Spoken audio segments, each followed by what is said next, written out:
राजस्थान की राजनीति अब पूरी तरह से टालमटोल का पर्याय बन चुकी है और टालमटोली अगर किसी को समझनी है क्या होती है तो वो राजस्थान की राजनीति को बस थोड़ी देर देख ले, उन्हें समझ में आ जाएगा कि टालमटोली आखिर होती क्या है। राजस्थान में सचिन पायलट और उनके समर्थकों को सम्मान देने में जो देरी हो रही है, जो एक के बाद एक बड़े से बड़े बहाने लाकर देरी की जा रही है, बस उसी को टालमटोली की हद कहते हैं।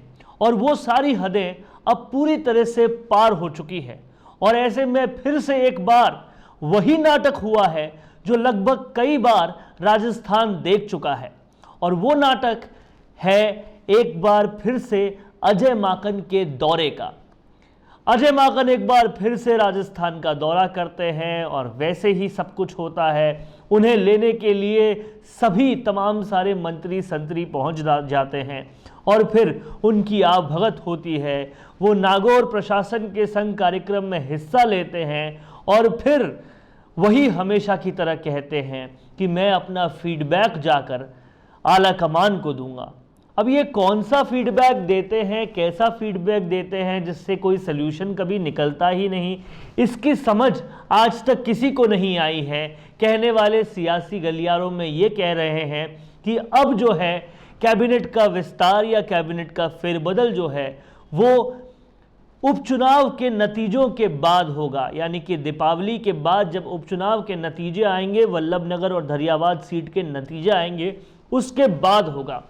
और ऐसे में एक बार फिर से टल जाती है वो पूरी कवायद जो इतनी वक्त से चल रही है और कहीं ना कहीं सब्र का बांध जो ऑलरेडी टूट चुका है सचिन पायलट समर्थकों का, वो अपनी और परीक्षा देने को मोहताज हो जाता है।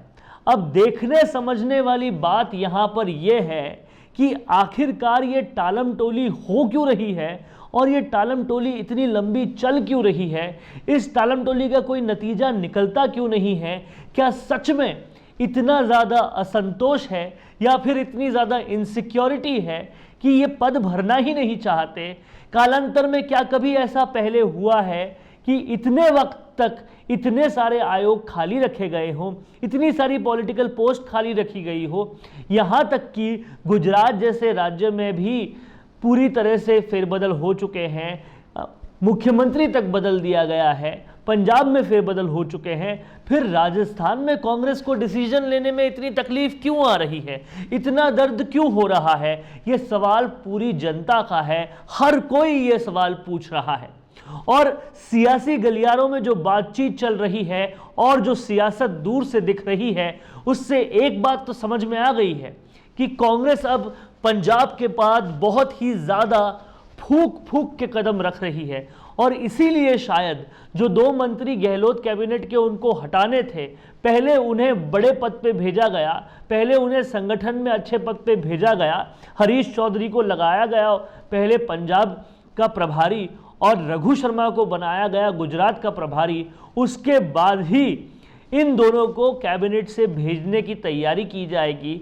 और इसी तरह से अब फूक फूक के कदम रखा जा रहा है।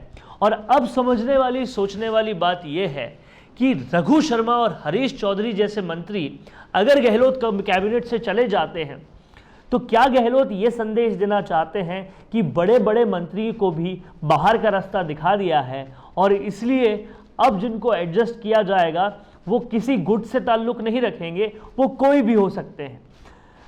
अगर ये संदेश देकर फिर से एक बार सचिन पायलट गुट को नाराज करने की तैयारी है तो ये वाकई बहुत ज़्यादा भारी पड़ सकता है कांग्रेस आलाकमान को भी और राजस्थान कांग्रेस को भी, क्योंकि कांग्रेस आलाकमान को अब ये समझने की ज़रूरत है कि ये असंतोष केवल पायलट के उन समर्थकों का नहीं है जो मंत्री थे, या ये असंतोष केवल सचिन पायलट का नहीं है। अब असंतोष की जो पूरी बयार है वो कांग्रेस के कार्यकर्ताओं में इस कदर जा चुकी है, इतनी हद तक जा चुकी है कि अब अगर कोई ढंग का स्टेप कांग्रेस आलाकमान ने नहीं उठाया तो फिर कहीं ना कहीं तमाम सारे कार्यकर्ता जो हैं वो अपनी नाराज़गी को चरम सीमा पर ले जाएंगे और वहाँ पर जाकर वो फिर कुछ भी कर सकते हैं।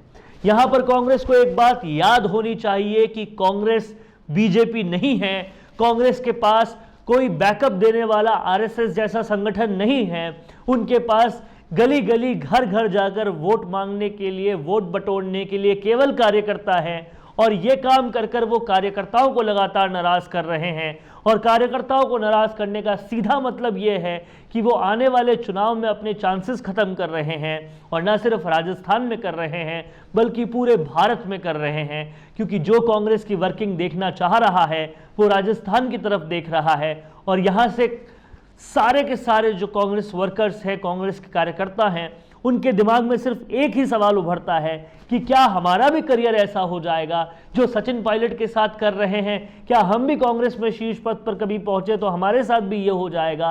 क्या हमारे को भी आगे जाने का मौका नहीं मिलेगा? क्या मेहनत की कोई वैल्यू नहीं है? ये सारे सवाल कांग्रेस के आम कार्यकर्ता पूछ रहे हैं, और इसीलिए ज़रूरी भी है ये सवाल, क्योंकि कांग्रेस को अब तय करना होगा कि वो अपने वर्कर्स के लिए किस कदर डेडिकेटेड है, क्या वो अपने वर्कर्स के लिए काम करती भी है या नहीं। और ये दिखाना होगा, ये बताना होगा, ये जताना होगा कि जो वहाँ के युवा नेता हैं उनके लिए भी कुछ किया जाता है, क्योंकि जो फिलहाल कांग्रेस की छवि बन रही है वो छवि पूरी तरह से एंटी युवा की बन रही है, जहां ज्योतिरादित्य सिंधिया जैसे कांग्रेस के बहुत ही ज़्यादा दिग्गज नेता बीजेपी में आ जाते हैं, उसके बाद जतिन प्रसाद जैसे नेता बीजेपी में आ जाते हैं, उसके बाद कांग्रेस में लगातार जो असंतोष है वो तमाम सारे यंगस्टर्स में है। सचिन पायलट की लड़ाई लगभग 1 साल से भी ज़्यादा बीत गया, लगातार चल रही है, लेकिन कभी उनको कोई संतुष्टि भरा स्टेप नहीं दिया गया जिससे कार्यकर्ता कहीं ना कहीं संतुष्ट हो। वो कार्यकर्ता जो 18 से 100 सीटों तक सचिन पायलट के नेतृत्व में राजस्थान को लेकर आए थे। और इसीलिए यहाँ मसला अशोक गहलोत या सचिन पायलट का नहीं है, यहाँ मसला है कांग्रेस के आम कार्यकर्ता को बचाने का। और अगर कांग्रेस ने वो नहीं किया तो वाकई में जो बीजेपी चाहती है कि कांग्रेस मुक्त भारत बन जाए, वो करने में खुद कांग्रेस ही बीजेपी की मदद कर देगी। कैसा लगा आपको हमारा ये एनालिसिस, और क्या आप इन बातों से पूरी तरह से यकीन रखते हैं कि नहीं कि कांग्रेस कहीं ना कहीं अपने वर्कर्स में अपनी क्रेडिबिलिटी खोती जा रही है? और आखिर टालमटोली राजस्थान में ख़त्म कब होगी? कब राजस्थान में राजनीति का एक नया सूरज उगेगा? इसका हमें कमेंट करके बताएं, और बताएं कि आपको ये वीडियो कैसा लगा। देखते रहिए राजस्थान संवाद। ऐसे ही राजस्थान की तमाम सारी खबरों का विश्लेषण हम आपके लिए लगातार लाते रहेंगे। धन्यवाद। अपने इंटरव्यू के जरिए लोगों को अपने और अपने काम के बारे में बताने से बेहतर और कोई तरीका नहीं हो सकता। और वो इंटरव्यू अगर ऐसे चैनल पर हो जिसमें प्रदेश के 2,70,000 से भी ज्यादा लोग सब्सक्राइबर्स हो, तो आपकी आवाज को बुलंद होने से कोई नहीं रोक सकता। इसी के साथ उसी इंटरव्यू को हम लाखों की रीच और 3 लाख से भी ज्यादा फॉलोअर्स वाले राजस्थान संवाद के फेसबुक पेज पर भी प्रसारित करेंगे। इसके अलावा फेसबुक के कई ग्रुप्स के जरिए वो इंटरव्यू लगभग 50 लाख लोगों तक जाएगा। प्रोफेशनल न्यूज रूम और प्रोफेशनल एंकर के साथ state of the art studio में लिया जाएगा आपका इंटरव्यू। और जैसा कि आप सभी जानते हैं कि सैटेलाइट चैनल्स को टीवी पर देखना अब लोगों ने लगभग बंद कर दिया है, और उन्हें भी यूट्यूब या फेसबुक पर ही देखा जा रहा है। तो इससे बेहतर क्यों ना आपका प्रचार एक डिजिटल चैनल पर ही हो, जहां पर आप ज्यादा से ज्यादा लोगों तक भी पहुंच पाए, और जो सिर्फ आपके बारे में बात करे, किसी और मुद्दे के बारे में नहीं। तो राजनीतिक रूप से आपको छाना हो या फिर अपने बिजनेस को बढ़ाना हो, करवाइए अपना इंटरव्यू और पहुंचाइए अपना नाम लाखों करोड़ों लोगों तक।